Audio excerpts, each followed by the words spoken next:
জানোই আজকে আমি বাড়ির কণা কণা ক্লিন করব, আর এই ক্লিনিং এর জন্য তো প্রচুর খাটনি হয়। আমার খাটনি কম করার জন্য আমি ইউজ করি Agaro electric spin scrubber model royal. দেখতেই পাচ্ছ বিভিন্ন ধরনের ব্রাশ আছে, আর এটা হচ্ছে মেন বডি, যার উপরে আছে সুইচ বাটন, কন্ট্রোল প্যানেল এবং ইন্ডিকেটর লাইট। সাথে ওয়ারেন্টি কার্ড এবং ইউজার ম্যানুয়াল তো থাকছেই। প্রত্যেকটি ব্রাশ কিন্তু খুব সহজভাবে অ্যাটাচ বা ডিটাচ করা যায়। এখানে আছে sponge brush, cloth brush, fibre brush আর উলেন ব্রাশ, যেগুলোকে কিন্তু অ্যাটাচ ডিটাচ করা খুবই সহজ।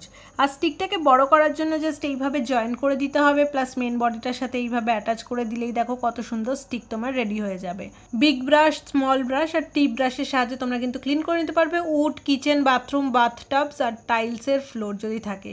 প্লাস এটাকে কিন্তু ওয়ালেও হ্যাং করা যায়। এই প্রোডাক্টটা কিন্তু চার্জে চলে, ফুল চার্জ হতে সময় নেয় 4 ঘন্টা।